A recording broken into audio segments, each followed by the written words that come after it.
ini kuhaon ta sa Ginoo, makasigurado kita dito kita padulong sa gingarihan sa Dios sa langit, no? So daghan may mga mangutana ka, gusto ba ka pag namatay ka pa yung sa langit, kasi sa bibili gusto, di ba? Kaya kung pangutanon ng ginang taon, dili maging sila gusto sa impyerno, no? Gusto din sila sa langit, no? Mo na itong isgutan karon paun sa tama kasigurado, no? Na ang ini kuhaon ta sa Ginoo pinaagi sa kamatayon or pinaagi sa iyang pagbalik, makauban nato ang Ginoo. Manindog kitang tanan, Romans chapter number 3, verse number 23. Diri sa pulong sa Ginoo ang magpamatuod ka nato karon natay mga pipila ka mga hisgutan, no? Sa kamatuoran sa usa ka tawo ug ang atong destinasyon sa atong kinabuhi, no? Or atong kinabuhi. Okay? Romans chapter number 3, verse number 23. Naano mo diha? Palihugog. Okay, ato nang basahon sabay-sabay. Ready, read. Naman diri, no? Ready, read. For all have sinned and come short of the glory of God. So, ningon ang pulong sa Ginoo, for all have sinned and come short of the glory of God. Sa Bisaya, kay ang tanan nakasala o nag-absent sa himaya sa Dios. Okay? Remember, no? Ang atong isgutan karon paun sa ta, no? Makasigurado, no? Ang atong status nga mga tao o ang atong destinasyon nga tao mo na atong sabton karon, no? Nga karon kagabi na. Mga isipagkaalam diya sa atong Ginoo, magampo kita. Dalayo na mong amahan, may gugmao na mong Dios, Ginoo, dalang kayo salamat. Salamat amahan sa higayon na imong gihatag kanamo. Salamat Lord sa blessing. Salamat Lord sa kamatuoran na imong gihatag kanamo. Salamat sa mga mensahe sa awit. Behold the love of God, Jesus Christ, nga mo'y hilipyo, mukuha sa aming mga sala. And still, we believe in Jesus' name. Ingon imong mga pulong, way laing kagianan makato sa langit ang tao, pinaagi na kay Kristo. Siya ang dalan, ang kamatuoran, at kinabuhi.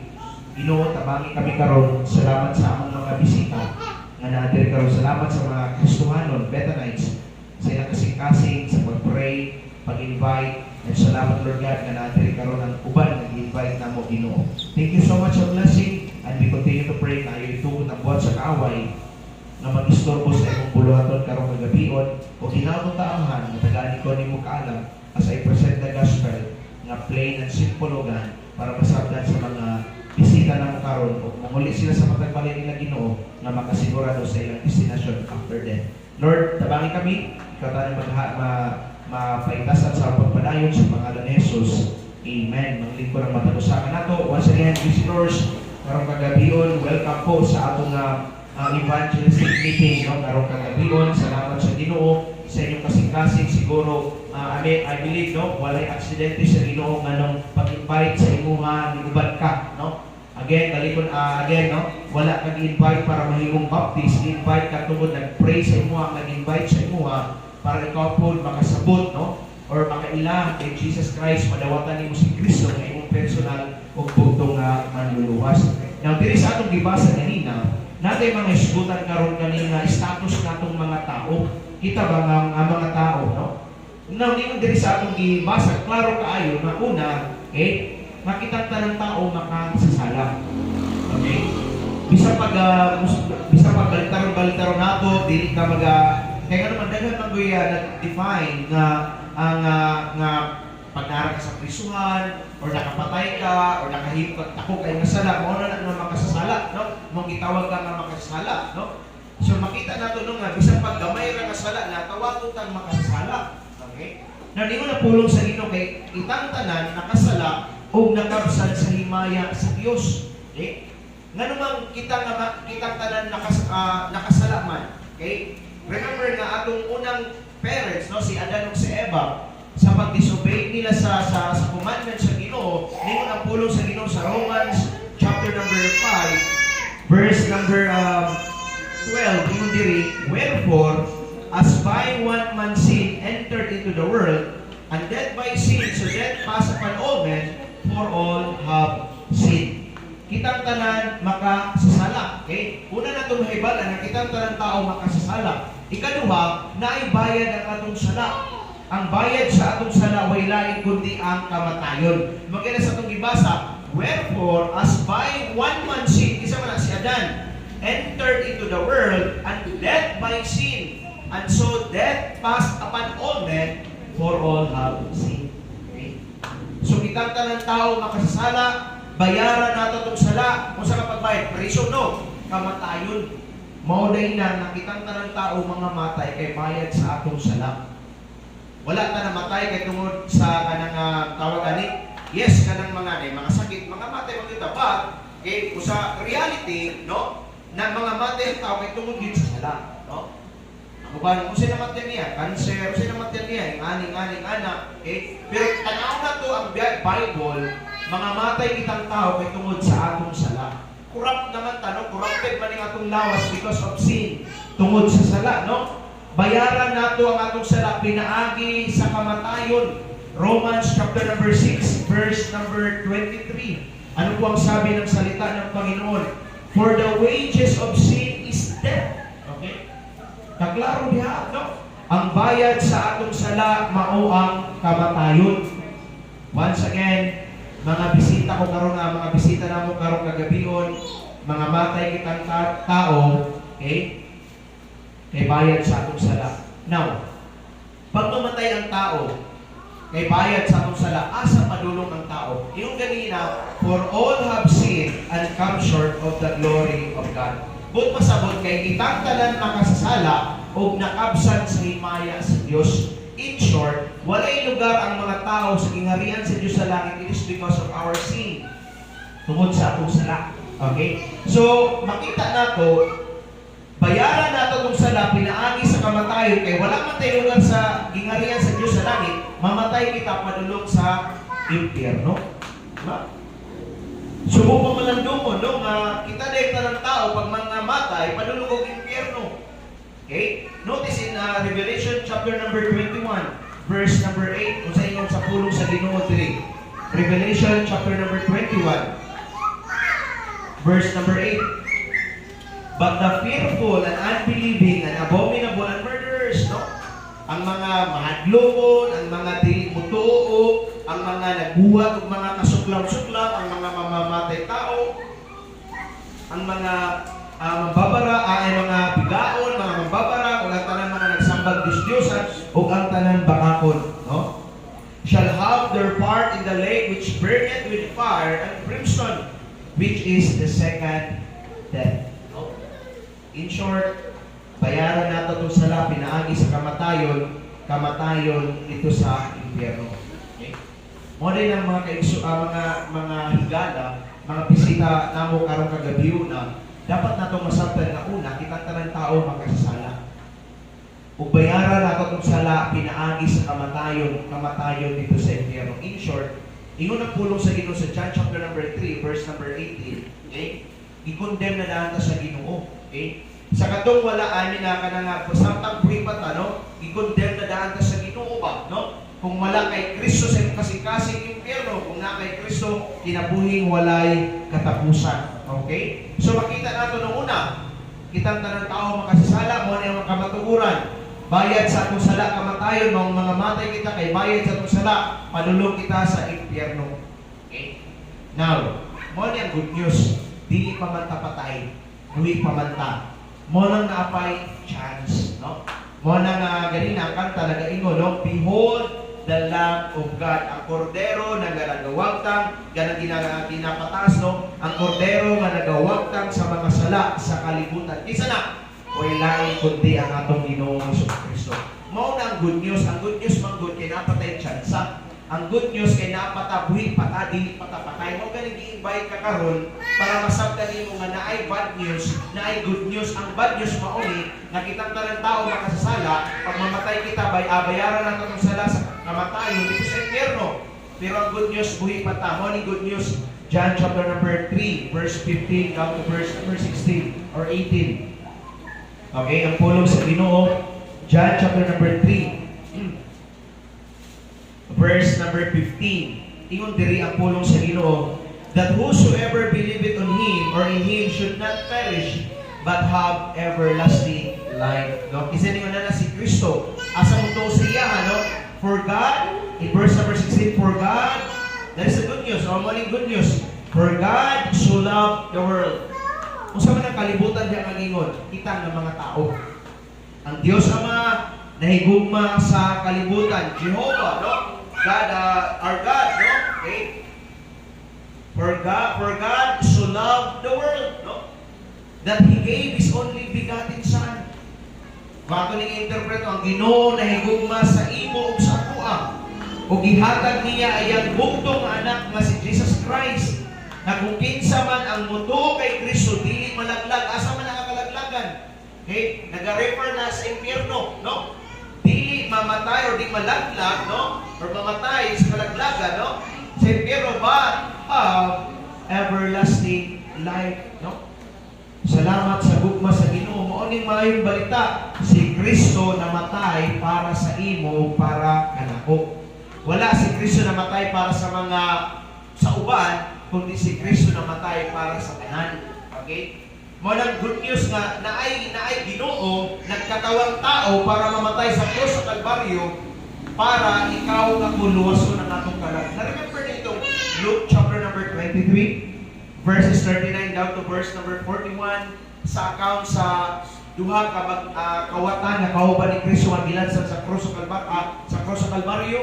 Di ba ningon ang usa kawatan kung tinuod yun ka nga Dios naog sa krus, luwasa imong kaugalingon ug ang imong luwasa ang imong kaugalingon ug kami. Now ningon ang isa ka kanang kawatan, no? Ingon siya, okay? Nganong ing-ana man ka manulti, no? Na dapat kita ra mag-angay nga diri ilansan sa cross kay kita ang makasala. Pero kaning si Kristo nga Ginoo, wala man siya sala. He acknowledge iyang kaugalingon nga siya makasala o gi-recognize niya ang Ginoo nga si Kristo nga Ginoo. Okay? So makita natin si Kristo mao na good news nga namatay para kanatong mga tao. Ug mauna si Kristo ang kinabuhing walay katapusan nga giregalo sa Ginoo sa matag usa. Okay? Kagaya na katong December, no? Sa ulog sa kalibutan ang pagkatao ni Kristo. Actually, dili man yung December, but the essence that Jesus Christ wants nagpakatao, no? Daghan may mga pananang tawagan nito nga nag-celebrate niya na, but ang point niya na nga ang mga tao giila nila na si Kristo usa ka manluluwas. And we continue to grab that opportunity para i-share ang pulong sa Ginoo. Okay? So, makita nato dihanong nga si Kristo namatay para sa mga tao. Siya ang regalo sa Ginoo kinabuhing walay katapusan. Mo nang ingon nato ang iyong ganina sa pulong sa Ginoo sa Romans chapter number 3 or 6 verse number 23, for the wages of sin is death. Ang bayad sa sala mao ang kamatayon. But there is difference. But the gift of God is eternal life. Asa daw? Kay Kristo Jesus. Okay? Mo na good news, no? Dili pamatay. Yes, pamatay ta kay bayad sa itong sala. Okay? Pero salamat na gitagaan patag tsansa sa Ginoo nga makaila kay Kristo nga iyang manluluwas, no? Si Kristo na mabalikon ako, si Kristo na matay para natong tanan. Siya ang regalo sa Ginoo, siya ang kinabuhing walay katapusan. Si Kristo ra gyud ang dalan paingon sa gingarian sa Dios sa langit. Wa na ilahin. John chapter number 14 verse number 6. Ingon si Kristo kay Thomas, ako ang dalan, ako ang kamatuoran, ako ang kinabuhi. Walay makaadto sa gingarian sa Dios sa akong amahan or sa akong amahan kun dili pinaagi kanako. Kisa ninyo na si Jesus Christ. Baliko nato, okay?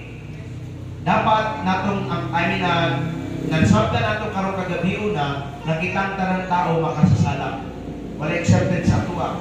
Kitang tanang tao makasasala, bayaran nato tong sala, pinaagi sa kamatayon. Kamatayon dito sa impyerno. Mao nang mga tao mga matay kung walay Kristo impyerno man bayad sa iyang mga sala. Pero salamat nga naatay tsansa kay buhi pata. Mo nang maayong balita. Si Kristo namatay nimo, namatay nako para tubuson luwason niya imong kalagasa sa linaw makalayo sa impyerno. Mo yung rason nga si Kristo nalansa sa krus sa Kalbaryo. Wala lang siya nagpalansa dito sa krus sa Kalbaryo for nothing, no? Okay? Para lang trip-trip lang niya. Wala. Naituyo ang Ginoo purpose, luwason ka niya, ug luwason ko niya. Dito sa linaw, sa kalayo, sa impyerno. That is why, unsa atong buhaton.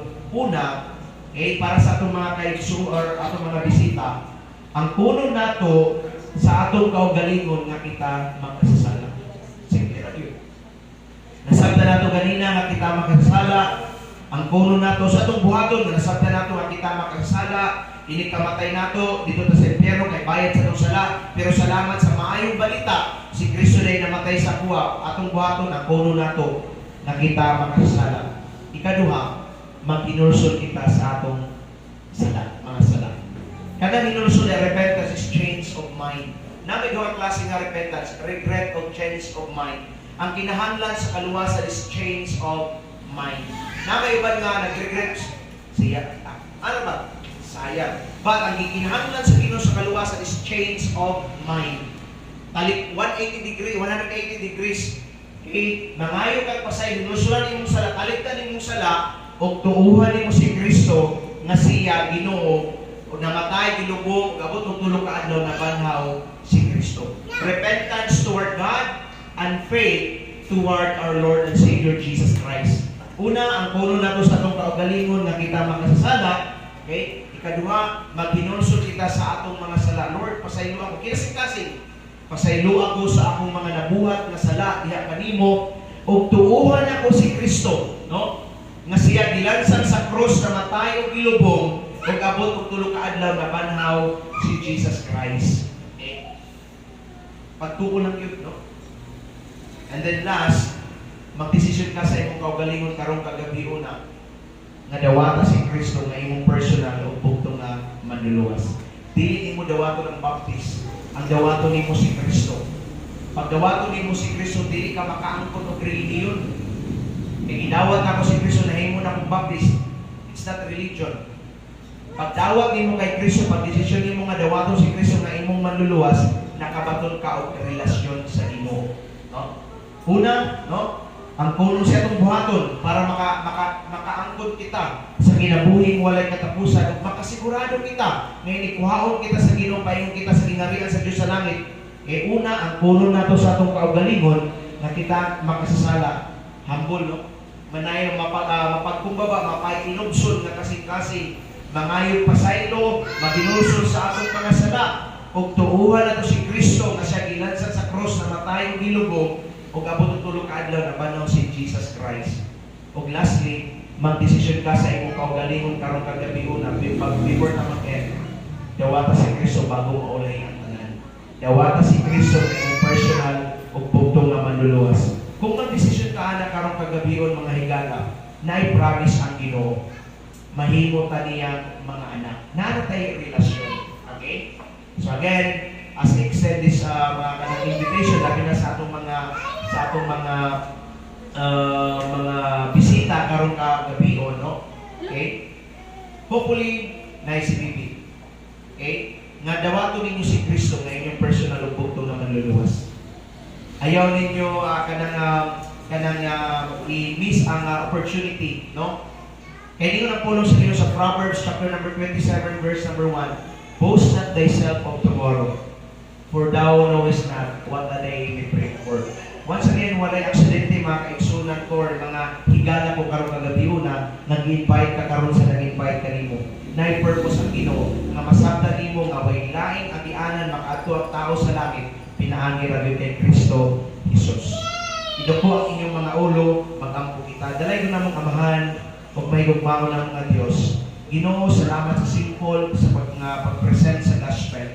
Lord, I pray sa among mga bisita karong kagabion nga magdesisyon sa ilang kaugalingon nga dawaton si Kristo nga ilang personal ug bugtong manluluwas. Ug tungod niini Ginoo, kung ila kaning buhaton, itagaan nimo silang kasiguraduhan sa kinabuhing walay katapusan.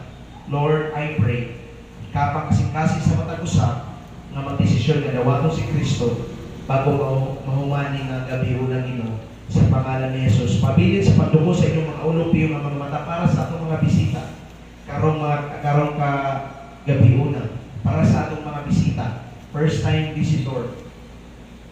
Ang pulong sa Ginoo klaro kaayo, way laing agianan nga makaadto ta sa gingharian sa Dios sa langit si Jesus Christ ra gyud. Para sa itong mga bisita karong kagabi una, pwede ba nimo itaas ang kamot, pastor? Wala pa gyud ko nakasigurado kay ni kamatay na ko asa ko padulong. Pero karon nasabtan ako, pastor, kasi Kristo ra day ang agianan or si Kristo lang ang way nga makaadto sa gingharian sa Dios sa langit. Para sa itong mga bisita, ayaw ka ulaw, pastor, itaas ang kamot, pastor, dawaton ako si Kristo nga akong personal bugtong manlulos. Napay mo isa sa makamot para sa itong mga bisita, pastor, i-appeal ko sa pag-ampo. Dawaton ako si Kristo. Gusto ko makasigurado na hindi kamatay na ako payong ito sa gingharian sa Diyos sa langit. Napay mo isa sa makamot, ay kaulaw, papilit sa pagdugo, piyong sa inyong mga mata. Napay mo dawat kay Kristo na inyong personal bugtong manlulos. Aliw kong isa sa inyong kamot.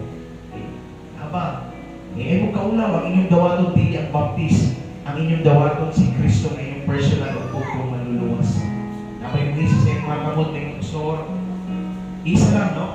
Dawaton ako si Kristo na akong personal bugtong na manluluwas. Napa? Before na mag-pray. So, wala pa akong kasigurado. Gusto na ako makasigurado karong kagabi na. Dawaton na ako si Kristo na akong manluluwas. Napa? Ay mo kaulaw. Ang inyong dawaton dili ang relihiyon kundi si Kristo para makabaton mo sa relasyon. Napa? Napa yung isa sa kamot? Para sa atong mga bisita karong kagabi na. Ayaw ninyo i-missing opportunity ang pagdawat kay Kristo na inyong personal o bugtong na manluluwas. Nga ba? Okay? So, kung wala, I believe no, naulaw lang siguro mo, pero mag-ampo kita. Hopefully, nga kaningang pag-ampo, i-ampo ninyo sa inyong kasing-kasing, no? Unya, no, i-review pa man mo, pero hopefully, basi naulaw lang mata ko sa kanato. Okay? Mag-pray ko, o una, and then sundan ko ninyo para sa atong mga bisita. Kaning pag-pray is ang pag-pray sa pagdawat kay Kristo kasi maulaw mong hands up, pero pwede mo magsundog sa kuwaon niyang taon, mag-ampo sa kong Ginoo. Daghang kayong salamat, nintak na sa kagabion. Salamat Lord sa blessing. Salamat Lord sa opportunity na imong gihatag ka namo. Salamat Ginoo sa grasya nimong kaluoy-amahan.